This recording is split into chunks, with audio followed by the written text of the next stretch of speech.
hapa. Yes, yes.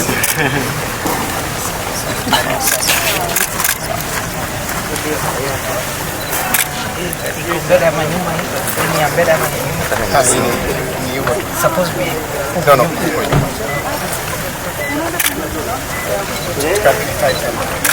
Somebody types in for me.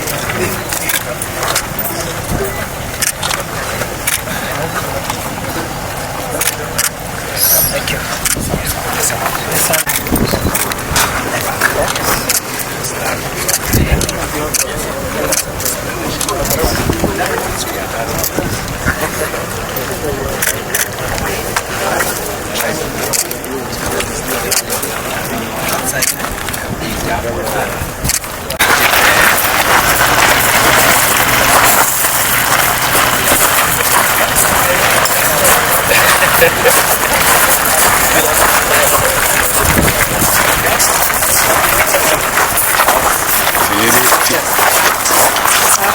Asante sana. Good afternoon.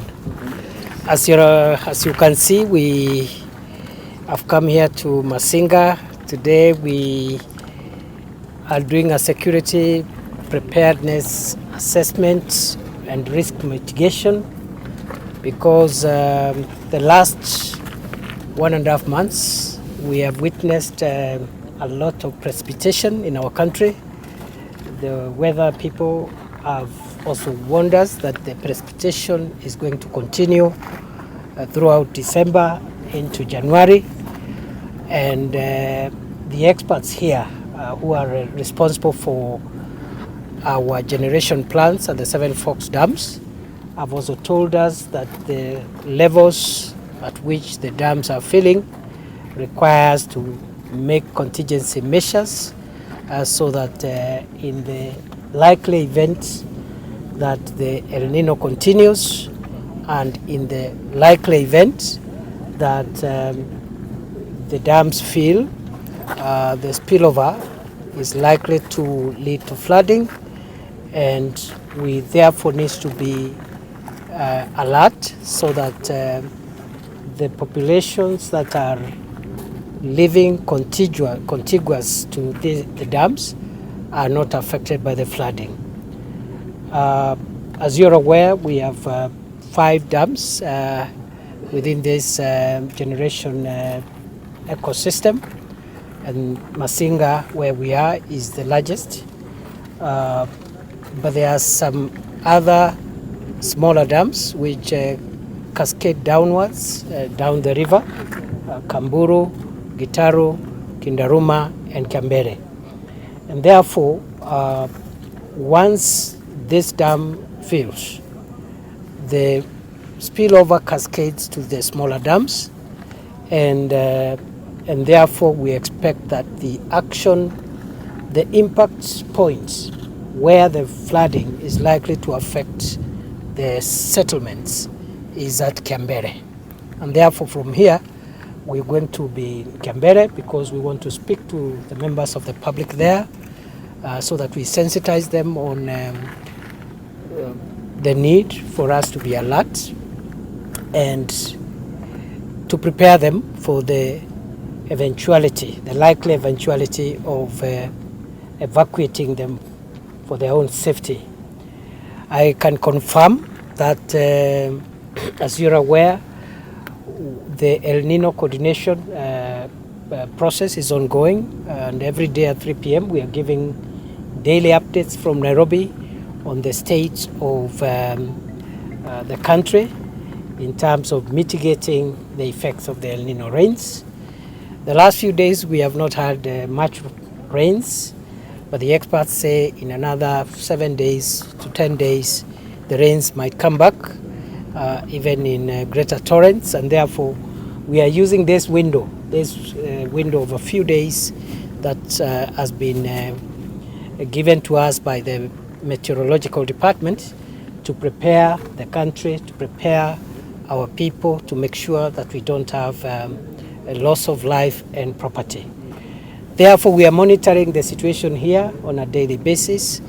The security teams at the regional level, county level, sub-county level, downwards to the location levels have been activated, the multi-agency teams, to make sure that first, we remain alert. 2, we report incidents. Number 3, we prepare affected communities in the event that an alert is issued for evacuation. Therefore, we are taking this as a national security matter. We already have lost quite a number of people, as you're aware, 142, which is a big number across the country. We would like not to lose an extra life if we can prevent. And the rules are simple. 1, please avoid risking your life by crossing flooded rivers. Do not cross moving rivers that are beyond a certain point where you cannot resist the waters. And the danger of trying to cross flooded waters or flooded rivers is that the floods and the waters also come with rocks, with logs, with other things that can complicate and knock you down.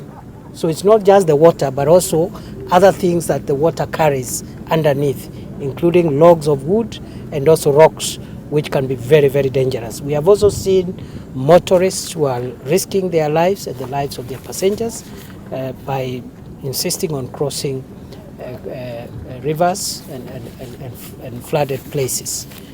When you encounter floods, just be still and wait and call for help.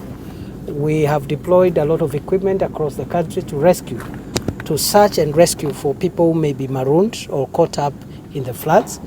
And please obey the instructions of the security managers at your local level. When they warn you not to proceed with your journey, please comply. It is in your interest.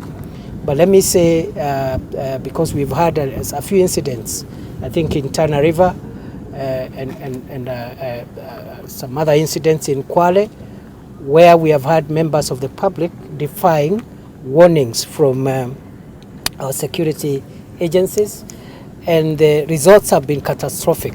Those people have ended up losing their lives. So we are going to be very firm in enforcing safety measures. And therefore, when, for example, the experts here give us the alert that the spillover is expected, we will expect to evacuate by force every affected person within a certain limited period of time, and will not risk negotiating with people who want to hang around and get harmed in the process. I therefore want to confirm to the country that we are doing whatever is possible to make sure that we don't lose more lives. Number 2, we are doing whatever is possible to support those who are affected by the Elnino floods. As we speak, we have deployed enough air assets in terms of aircrafts, and we are working with other partners, including the Red Cross and humanitarian organizations. And many parts of the country, including today, are receiving food items, non-food items, pharmaceuticals in terms of drugs, and also non-pharmaceutical items. We are distributing them to as many counties as possible, those that have been affected.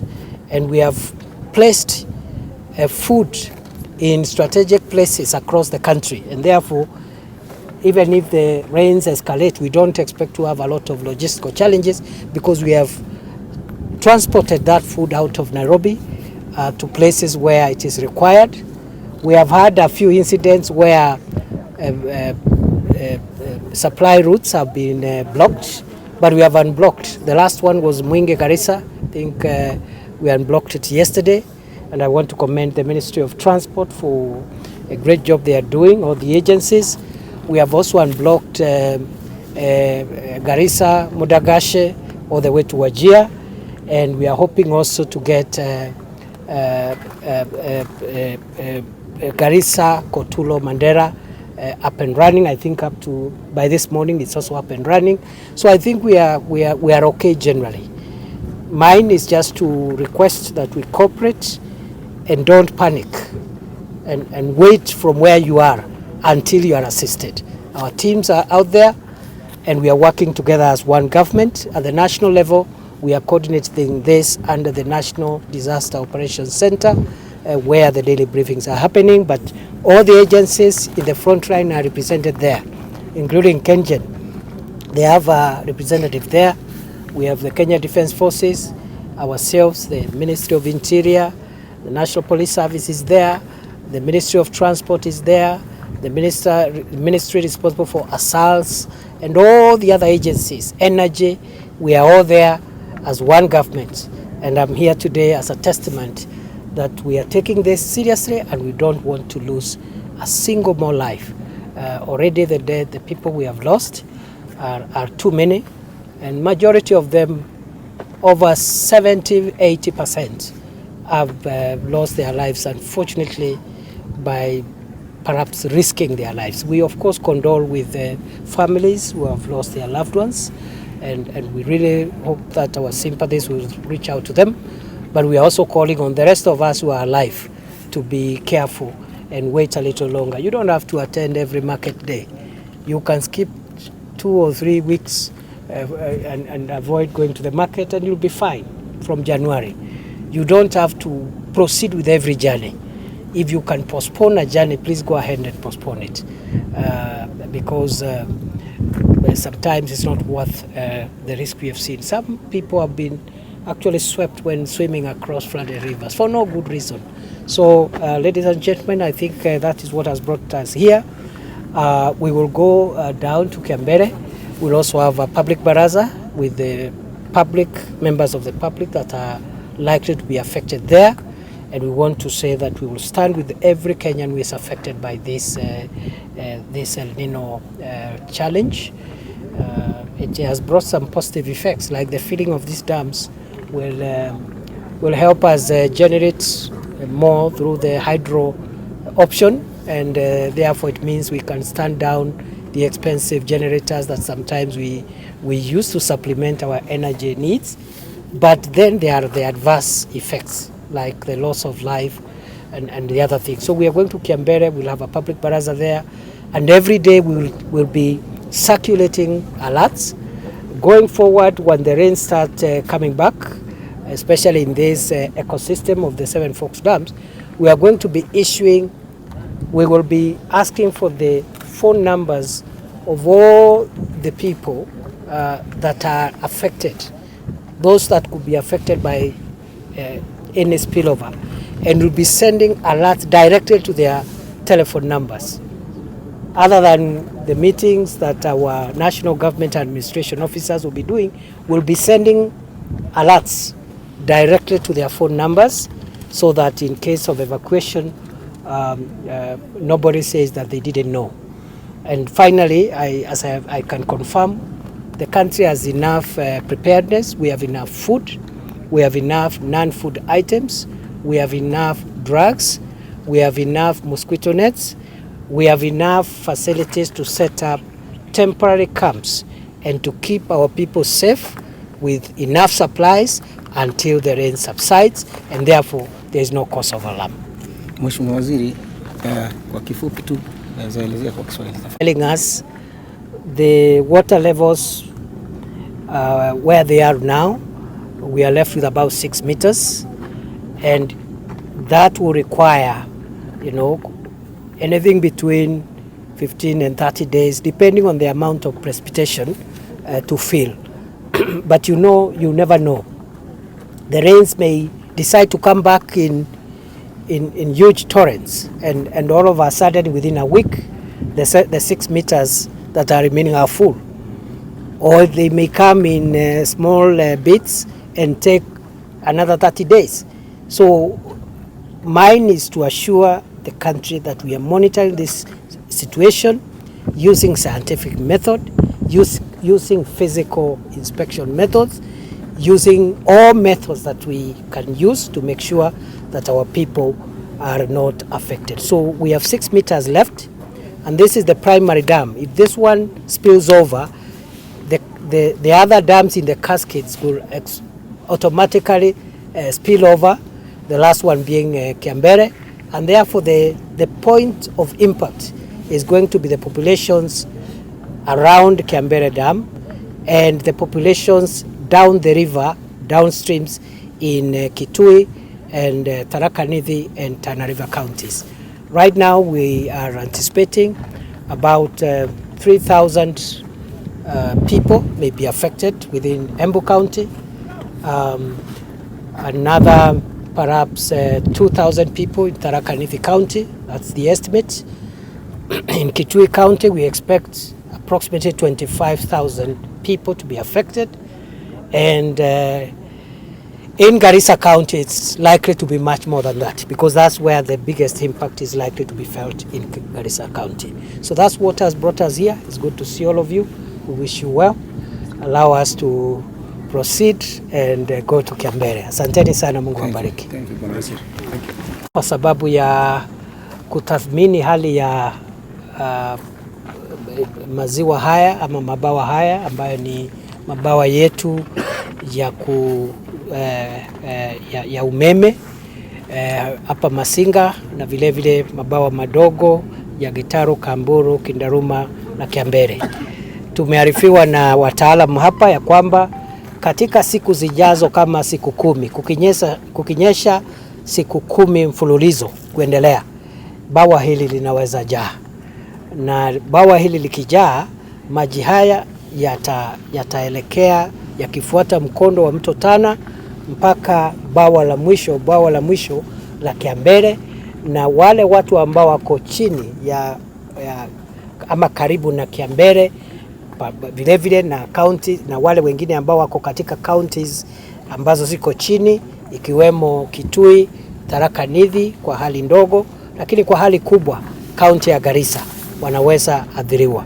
Kwa hivyo kazi yetu ni kuhakikisha kwamba wananchi hawaumizwi ama wapotezi maisha kwa sababu ya maji kama mabawa haya yatajaa, na tunaelekea hapo kuwapatia kuungana nao na ili tuwapatie ilani ya kwamba kama wataalamu watatueleza ya kwamba mabawa haya yameanza kujaa, itawalazimu sisi kuwatoa pale kama serikali kwa nguvu kuokoa maisha yao, lakini vile vile kuhakikisha kwamba watakuwa salama. Tutawatafutia mahali pa kwenda, tutawapatia mahali pa kukaa, tutawapatia chakula, madawa na mahitaji mengine ambayo wanahitaji mpaka wakati mvua itapungua ndio waweze kurudi. Tunaendelea kuwahimiza watu wetu katika Jamhuri ya Kenya, tafadhali wasicheze na maji, kwa sababu maji inaweza leta kifo. Ukiona maji ya mvua na maji ambayo si ya kawaida, ngojea mahali huko, tafuta mahali salama, alafu uulize msaada. Na sisi tuko na maafisa wa kutosha, na tunafanya kazi idara zote za serikali, ikiwemo vikosi vyetu vya usalama, vikosi vya ulinzi, vile vile vijana, ile taasisi ya vijana wa taifa NYS, na idara mbalimbali na wizara mbalimbali. Tunafanya kazi pamoja katika mashinani kuhakikisha kwamba tumesaidia wananchi. Mahali ambapo hatuwezi kufika kwa barabara, tuko na ndege kutoka kwa jeshi letu la ulinzi wa taifa, na tunashirikiana pia na mashirika kama shirika la Msalaba Mwekundu na vile vile mashirika ya Umoja wa Mataifa kuhakikisha kwamba watu wetu wamepata usaidizi wakati huu mgumu. Tuna chakula cha kutosha, tuna madawa ya kutosha, tuna vifaa vya kutosha vya kusaidia wananchi kuhamia mahali kwingine kama mvua itaendelea, na vile vile tunahimiza wananchi wasiweke mzaha, na wakati huo ukifika tutatumia njia zote kuokoa maisha ili tusije tukawa na watu zaidi ambao wamepoteza maisha yao. Maybe I should have said in English before I wind up that the experts